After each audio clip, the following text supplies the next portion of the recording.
Queridos irmãos, muito bom dia. Eu quero transmitir uma mensagem. Você que gosta da meditação da palavra de Deus, te convido, venha comigo.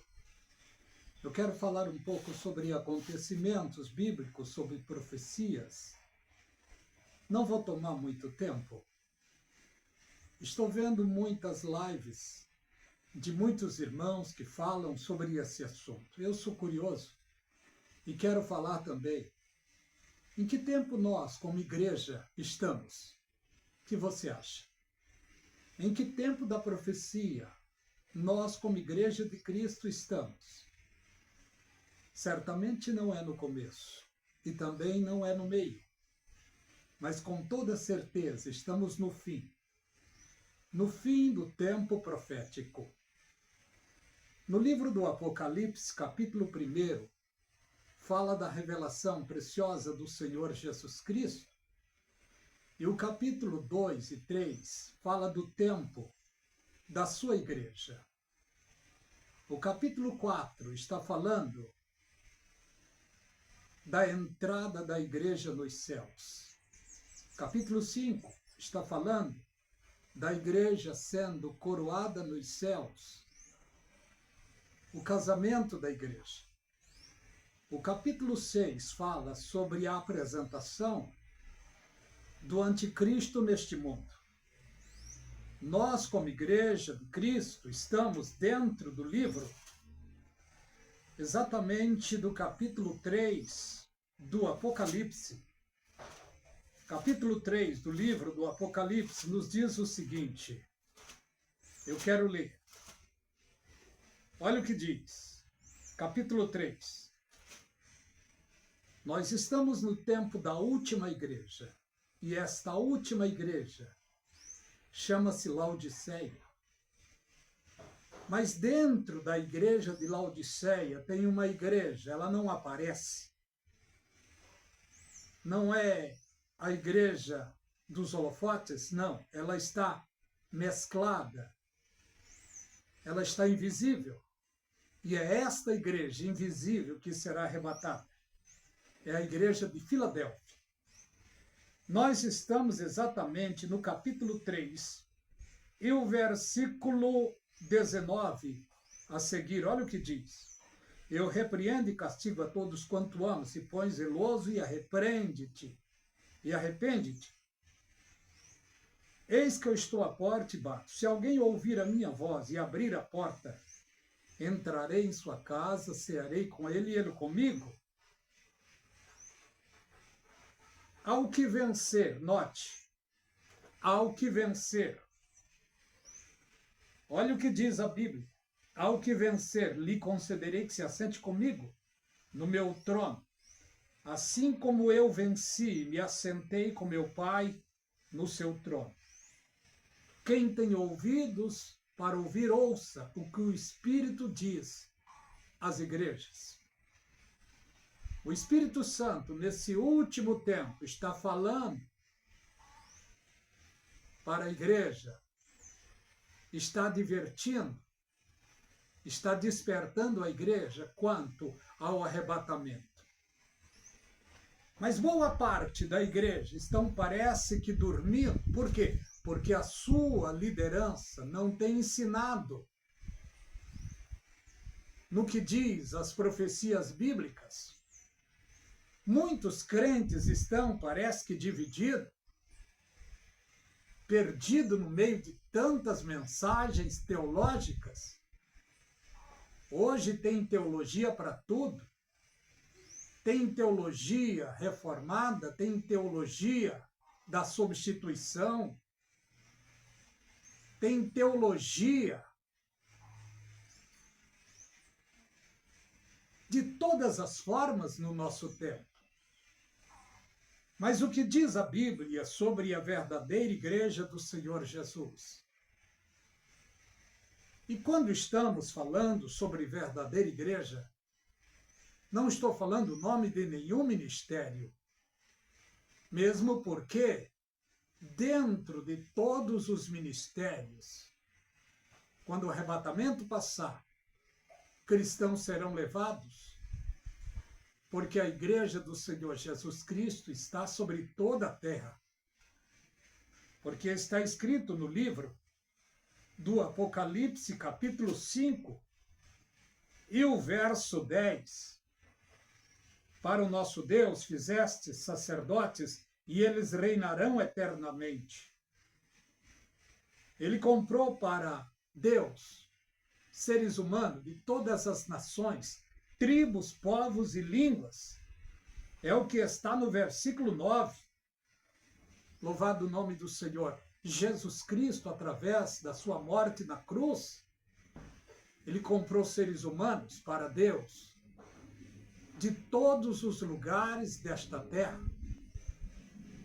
E no momento do arrebatamento, cristãos de todas as partes subirão, aos milhares, aos milhões, serão levados pelo Espírito Santo ao encontro com o Senhor Jesus Cristo nos ares.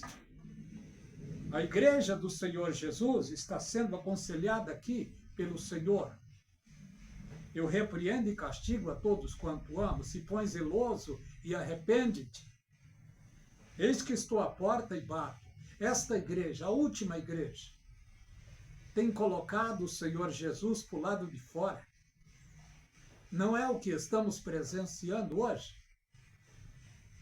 Igrejas que pregam o evangelho adulterado, egocentrista, um evangelho triunfalista, um evangelho vendido. Há bem pouco tempo, uma cantora, por nome de Aimee, trouxe uma música, uma revelação, que chocou a grande multidão. Mas é a pura realidade o que ela diz.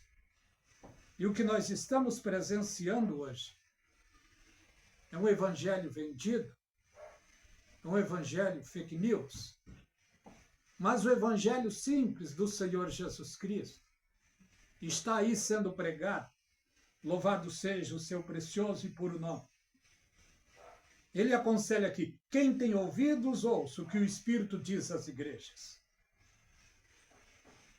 Nós estamos exatamente nesse tempo. Veja, capítulo 1 é a revelação do Senhor Jesus Cristo. Capítulo 2 e 3 é o tempo da igreja.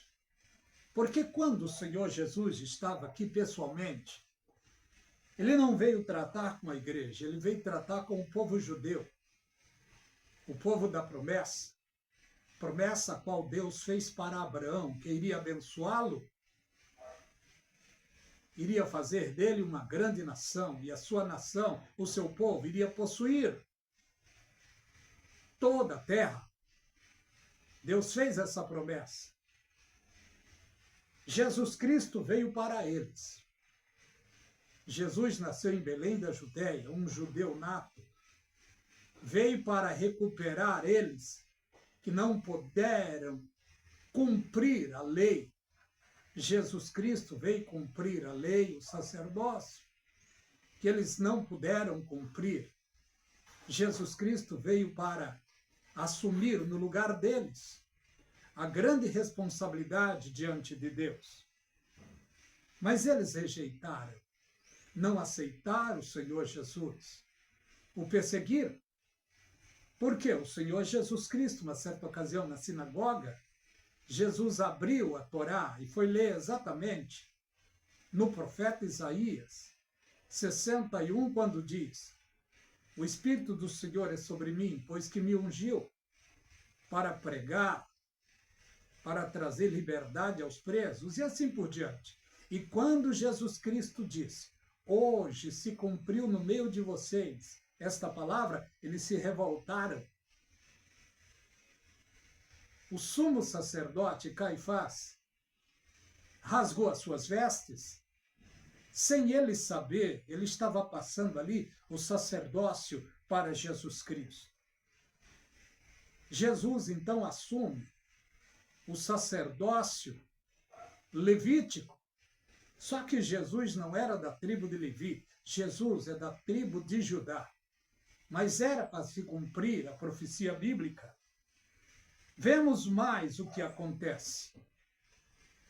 Ele não foi muito bem-vindo, foi perseguido, foi morto, foi hostilizado e morto. Mas estava na profecia que era necessário ele derramar o seu sangue, porque sem derramamento de sangue não poderia haver remissão de pecado. Foi necessário acontecer isso com o Senhor Jesus Cristo. Estava nos planos de Deus. E no livro de Isaías diz que Deus agradou moer o seu filho para que se cumprisse hoje sobre a nossa vida o que diz: o castigo que nos traz a paz estava sobre ele, e sobre as suas pisaduras fomos sarados. O Senhor Jesus Cristo nasceu em Belém da Judéia, viveu 33 anos e meio no meio dos judeus, tratando exclusivamente com os judeus. Jesus Cristo nasceu e viveu todo o tempo da sua vida, materialmente falando, debaixo do Velho Testamento. Jesus Cristo veio para fazer a transição do Velho Testamento para o Novo. E a transição foi a perseguição e morte e ressurreição. Quando o Senhor Jesus Cristo ressuscita, houve um terremoto. Já no momento da sua morte, houve um terremoto. Segundo o que diz nas Escrituras Sagradas, o véu do templo se rasgou de alto a baixo. Os seres humanos normais, comuns, poderiam enxergar o que estava dentro do Santo dos Santos, aonde só o sumo sacerdote poderia entrar uma vez por ano. Assim que o Senhor Jesus Cristo morreu, o véu do templo se rasgou e todos puderam enxergar dentro do Santo dos Santos, cumprindo ali a transição do Velho para o Novo Testamento. Jesus Cristo, então, ao terceiro dia ressuscita. Ficou aqui ainda, depois de ressuscitado, 40 dias. Falou aos discípulos no caminho de Emaús, eles não o conheceram.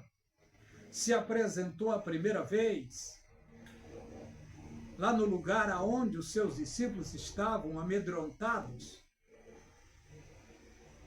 Jesus se apresenta e disse para eles: Pai seja convosco. E conversou com eles. Nesta primeira apresentação, Tomé não estava. Falaram que o Senhor Jesus passou por lá, se apresentou a eles. Tomé não acreditou. Tomé chegou a dizer: eu só acredito se eu ver. Em outra oportunidade, o Senhor Jesus Cristo se apresenta novamente. E ele vai exatamente para Tomé e disse: coloque a tua mão aqui, coloque a sua mão aqui. Agora, porque me viste, creste, Tomé. Bem-aventurado aqueles que não me viram e creram. Jesus estava falando de mim e de você. Eu nunca vi Jesus. Você também não viu Jesus, mas nós cremos pela palavra dele. E Jesus Cristo disse para Tomé: seja crente, não seja incrédulo. Esse é o desejo do Senhor Jesus Cristo, é que todos os seres humanos sejam crentes, mas crentes na sua pessoa, na sua palavra. Jesus Cristo, então, se despede, cumprindo os 40 dias aqui na terra. Jesus chama os seus discípulos e parte da sua igreja, que era pequena ainda, quase 500 pessoas, e se despede deles. E antes de ir para a glória, ele disse: olha, ficai na cidade de Jerusalém, até que do alto sejais revestidos de poder. Eles foram. Mais 380 pessoas praticamente desistiram, desanimaram. Quase 120 pessoas estavam lá. 10 dias se passam. E o Senhor Jesus cumpre a promessa que disse para eles. Qual é a promessa? Jesus Cristo disse, João 14, não se turbe o vosso coração, credes em Deus, credes também em mim. Na casa do meu pai há muitas moradas, se não fosse assim, eu vos teria dito, vou preparar-vos lugar, e se eu for e vos preparar, virei outra vez, e vos levarei para mim mesmo, para que onde eu esteja, estejai vós também. Mesmo vocês já sabem para onde eu vou e conheceis o caminho. Tomé disse, Senhor, nós não sabemos para onde o Senhor vai. Como podemos saber o caminho? Jesus Cristo disse, eu sou o caminho, a verdade e a vida. Ninguém vem ao Pai a não ser por mim. Se vós me conhecesseis a mim, também conhecereis a meu Pai. E desde agora o tendes visto. Disse Filipe, Senhor, mostra-nos o Pai, é o que nos basta. E Jesus Cristo disse, Filipe, eu estou há tanto tempo com vocês e não me tende conhecido? Mas eu quero ler aqui mais embaixo, no verso 11. Crede-me que estou no Pai e o Pai está em mim. Crede ao menos por causa das mesmas obras.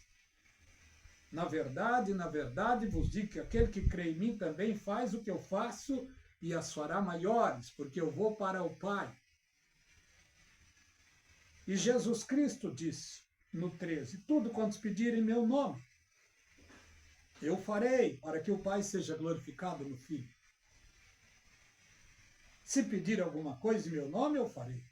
Se me amardes, guardareis os meus mandamentos. Quem ama, guarda os mandamentos. E olha o que o Senhor Jesus Cristo disse para eles.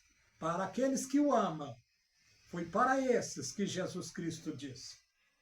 Eu rogarei ao Pai, ele vos dará outro Consolador, o Espírito da verdade, que o mundo não pode receber, porque não vê nem conhece. Jesus estava aqui prometendo o Espírito Santo para a sua igreja. O Espírito Santo não é para os judeus, é para a sua igreja. A igreja do Senhor Jesus Cristo recebeu esta promessa 10 dias depois que o Senhor Jesus chega nos céus. Exatamente na festa de Pentecostes, os judeus estavam comemorando a festa de Pentecostes. E exatamente no dia da festa de Pentecostes, o Espírito Santo desceu, não para o povo judeu, mas para a igreja que estava ali, reunida. E eram poucos, quase 120 cristãos. O Espírito Santo desceu como um vento veemente, impetuoso, e encheu toda a casa. E foram vistas sobre eles línguas repartidas como de fogo. E falaram em novas línguas. E muitos estavam perplexos, porque nunca tinham visto isso acontecer. E indagaram aquele povo. Pedro se levanta e começa a pregar. A primeira mensagem pentecostal começa a pregar para os curiosos. E eles então se converteram. Na primeira mensagem pentecostal, quase 3.000 pessoas creram em Cristo e se uniram aos que foram batizados no Espírito. Ali foi a inauguração poderosa da Igreja do Senhor Jesus Cristo. E o que vemos? A igreja diariamente foi crescendo através dos ensinos do apóstolo Pedro e dos outros apóstolos. A igreja foi crescendo, crescendo, crescendo, e ao longo do tempo avolumou-se muito. E hoje, 2024, a igreja está sobre toda a face da terra, ouvindo a mensagem pentecostal, a mesma mensagem que Pedro pregou. A unção é a mesma, o Senhor é o mesmo, o Espírito é o mesmo. Louvado seja o nome do Senhor. E tem uma promessa para a igreja de Jesus Cristo que diz: aquele que nele tem esta esperança purifica-se a si mesmo como ele é puro. Cada crente que ama o Senhor Jesus Cristo tem o desejo de amar mais e de se purificar mais. Porque o fruto que a igreja está para receber, além daquilo que ela recebeu, que foi a descida do Espírito Santo, tem mais um fruto poderoso, eterno para a igreja, que ainda não chegou. E eu estou falando do arrebatamento da igreja. E quanto ao arrebatamento da igreja, no nosso tempo, tem muita confusão sobre isso. Infelizmente, paira muita confusão sobre a igreja do nosso tempo. Uns dizendo que o arrebatamento não existe, outros dizendo que o arrebatamento não é secreto, outros dizendo que a igreja vai ser arrebatada depois da grande tribulação, outros dizendo que o arrebatamento vai acontecer no meio da grande tribulação. Mas o que a Bíblia diz? Quando falamos no arrebatamento, temos de analisar o pacote profético completo.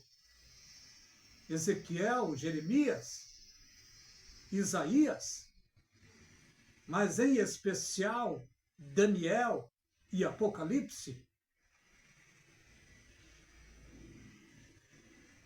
Daniel foi revelado para ele uma profecia que é a espinha dorsal da Bíblia Sagrada. O povo judeu, por causa da rebeldia, estavam presos em uma nação que não era deles. Eles foram levados cativos e em sofrimento. Daniel e os seus amigos também estavam no meio deles. E Daniel preocupado, o porquê que estamos aqui, Daniel então se coloca de joelhos diante de Deus em oração. E começou a orar a Deus e pedir misericórdia e revelar o seu coração diante de Deus e falando a Deus sobre o pecado e a desobediência dos seus contemporâneos, do povo judeu. E Daniel se humilhando e orando diante de Deus. No primeiro dia em que Daniel começa a se humilhar, Deus manda o anjo Gabriel para trazer uma mensagem para Daniel. Mas os demônios o prenderam, Gabriel, no espaço. Daniel não desistiu de orar, não desistiu de clamar a Deus. 1, 2, 3, 4, 5, 6, 20 dias. 21 dias ele clamando, sem a resposta chegar, mas ele não desistiu. 21 dias se passa. O anjo se apresenta diante dele e explica o que aconteceu. Quando chegou e viu ali Daniel, ele disse: homem muito desejado, põe bem sentido na visão, naquilo que vou te falar. No princípio das tuas súplicas, eu recebi a ordem e vim a ti, mas eu fui preso pelos espíritos demoníacos não pude chegar no mesmo dia. Os dias se passaram. O Criador mandou então Miguel vir para batalhar. Miguel batalhou. E eu fui liberado para chegar até você. Põe bem sentido na visão. Entenda a palavra que vou te dizer. E o anjo começa a falar para ele. Está em Daniel, capítulo 9. E o verso 1 a seguir. Eu quero ler para vocês. Daniel. Louvado seja o nome do Senhor Jesus Cristo. Vamos ver o que diz aqui. No princípio, mas eu quero já passar aqui. Daniel então recebeu a visita do anjo. É Daniel 8. 8, 21 a seguir. Não, 23 a seguir. Mas no princípio do reinado, os prevaricadores acabaram de levantar um rei feroz. Não, não é aqui não. Mas eu quero terminar meu raciocínio. O anjo disse, 70 semanas estão determinadas, é Daniel 9, 23 a seguir. No princípio da sua súplica, saiu a ordem, eu vim para te declarar porque és muito amado. Toma bem sentido na visão, entenda a palavra. Toma bem sentido na palavra, entende a visão. 70 semanas estão determinadas sobre o teu povo e sobre a tua santa cidade. Teu povo, povo judeu, santa cidade, Jerusalém. Não é para a igreja que está determinada as 70 semanas. É para o povo judeu e para Jerusalém. E olha o que está determinado. Para extinguir a transgressão, dar fim aos pecados, expiar a iniquidade, trazer justiça eterna e selar a profecia, selar a visão e a profecia e ungir o santo dos santos. Nada disso aconteceu ainda. Esta profecia é exclusiva ao povo judeu. Sabe e entende, desde a saída da ordem para restaurar e edificar Jerusalém. Agora é outra saída e outra ordem. O anjo está falando da saída da ordem aqui de Neemias. Mas a outra saída e ordem era o anjo que recebeu de Deus para vir, para trazer a revelação para Daniel. E o anjo fala da outra ordem que Neemias recebeu de Artaxerxes para ir restaurar Jerusalém, os muros que estavam acabados, que estavam destruídos. Sabe e entende, desde a saída da ordem para restaurar e edificar Jerusalém até o Messias, até o nascimento de Jesus Cristo, que foi profetizado por Isaías 7,14, quando ele disse lá, eis que uma virgem conceberá. E foi profetizado também em 9,6, um menino nos nasceu, um filho se nos deu. O principado está sobre os seus ombros, porque o seu nome será maravilhoso, conselheiro, Deus forte, Pai da eternidade, príncipe da paz. Estava profetizando sobre o nascimento de Jesus Cristo. Até o Messias, o nascimento de Jesus, o príncipe dos judeus. 7 semanas e 62 semanas. Note uma coisa. 70 semanas estão determinadas sobre o teu povo e sobre a tua santa cidade. Mas 69 semanas iria se cumprir até a chegada do Senhor Jesus Cristo e a sua morte. Porque está escrito na profecia, o príncipe 7 semanas e 62 semanas. As ruas e as tranqueiras se reedificarão, mas em tempos angustiosos. Nas 69 semanas, o Messias foi tirado. É o que foi profetizado pelo anjo para Daniel. Depois das 62 semanas, será tirado o Messias. Isso aconteceu. E não será mais.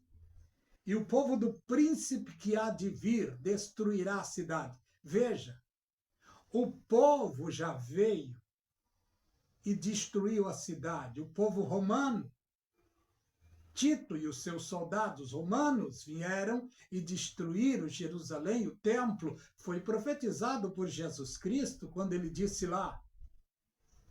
Os discípulos falaram, Senhor, veja a beleza do templo. E Jesus Cristo disse, não vede tudo isto? Em verdade vos digo que aqui não ficará pedra sobre pedra sem que seja derribada. Isso aconteceu 38, 39 anos depois da morte de Jesus Cristo. O povo romano, junto com o general romano, Tito, invadiram a cidade, destruíram a cidade.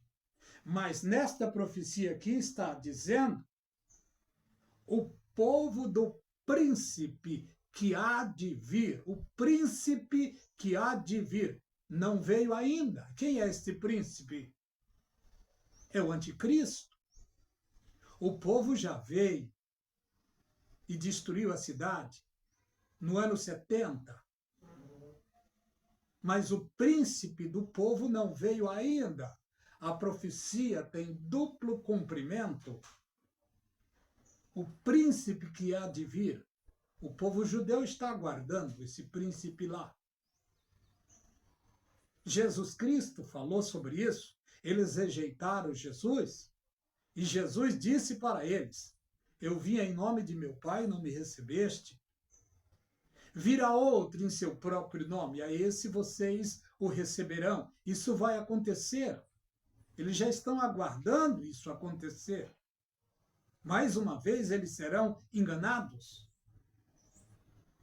Por isso que Jesus Cristo, triste, parece que decepcionado, disse para eles e sobre eles, Jerusalém, Jerusalém, quantas vezes eu quis ajuntar os teus filhos como uma galinha junto os pintinhos e não quiseste. Ele disse aos judeus, a vossa cidade ficará deserta, e isso aconteceu no ano 70. Foram dispersos. Os judeus ficaram dispersos por 1900 e poucos anos. Mas a promessa do Senhor Jesus é que eles seriam reajuntados novamente, e isso aconteceu em 14 de maio de 1948. Está aí na história a profecia cumprindo, e a profecia é viva. Vamos analisar uma coisa, o príncipe que há de vir não veio ainda. E muitos hoje da igreja estão afirmando que a igreja passará pela grande tribulação. Todos aqueles ensinadores e pregadores que afirmam que a igreja vai passar pela grande tribulação, eles estão entregando a igreja de Cristo para o anticristo. Não é isso que a Bíblia diz. Quem entregará a igreja de Cristo para Cristo é o Espírito Santo. O Espírito Santo não vai entregar a igreja de Cristo para o anticristo. Não, ele vai entregar a igreja de Cristo, que é a noiva de Cristo, para Cristo. Quando isso vai acontecer? No arrebatamento da igreja. E aonde que ele vai entregar a igreja para Cristo? Não é no mundo. É no segundo céus. O Espírito Santo levará a igreja e entregará a igreja. A noiva fiel ao noivo fiel. Além, muito além do primeiro céu que vemos. E quem então será entregue ao anticristo da igreja? Não a igreja fiel, mas a igreja infiel. E qual é a igreja infiel? A igreja infiel é Laodiceia, a igreja dos holofotes, a igreja que está vendendo a palavra, está vendendo os dons, está comercializando as coisas de Deus, cumprindo assim o que está escrito no livro de Judas, capítulo 2. Aliás, 2 de Pedro, desculpem, 2 de Pedro, capítulo 2, quando diz lá, farão de vós negócio. Isso está acontecendo hoje. Mas a fiel igreja, o Espírito Santo vai levá-la e entregar a Jesus, além, muito além do primeiro céu que vemos. O anticristo vai se revelar ao mundo depois do arrebatamento da igreja. Por quê? Porque está escrito na palavra de Deus. A Bíblia é pré-tribulacionista. Muitos estão fazendo confusão, dizendo que a noiva de Cristo, a igreja, irá passar pela grande tribulação. Se Jesus Cristo deixar a sua noiva passar pela grande tribulação, o amor de Cristo é falho? Qual é o noivo que, sendo rico, sendo poderoso, e sabendo que a sua noiva será dilacerada em um país, ele vai deixar ela ser perseguida, dilacerada? Qual é o noivo que vai permitir isso? Jesus Cristo jamais permitirá que a sua igreja passará pela grande tribulação. Está escrito no Apocalipse capítulo 3, verso 10. Como guardaste a palavra da minha paciência, também te guardarei da hora da tentação que há de vir sobre toda a terra. Está escrito também sobre a igreja, em Romanos 8, nenhuma condenação há para os que estão em Cristo Jesus, que não andam segundo a carne, mas segundo o Espírito.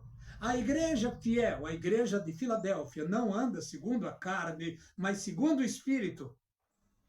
A igreja de Laodiceia anda segundo a carne. A igreja de Filadélfia não. Eu quero parar por aqui para o vídeo não ficar muito longo. Mas vai se revelar em breve o anticristo na terra, mas só depois da igreja fiel for arrebatada. Está escrito lá no livro do Apocalipse, capítulo 17, verso 12, que vai haver, depois do arrebatamento, uma reunião de urgência e de emergência. E nesta reunião será apresentado 10 presidentes e junto com eles, para a mídia internacional, será apresentado o homem, a besta, o anticristo. E o mundo vai receber com polpa, porque as câmeras, os holofotes estarão o exaltando. O mundo vai receber ele. Israel será o primeiro a ser enganado. Isso está na profecia. Para entendermos sobre o arrebatamento pré-tribulacionista, temos de examinar Ezequiel, Daniel, Apocalipse, porque há um pacote completo que fala sobre o pré-tribulacionismo. Os que ensinam o pós-tribulacionismo, eles não têm base bíblica, base sustentável para afirmações. A Bíblia é pré-tribulacional. Que Deus vos abençoe. Que a graça e a paz da parte de Deus seja de maneira abundante e forte sobre todos vocês.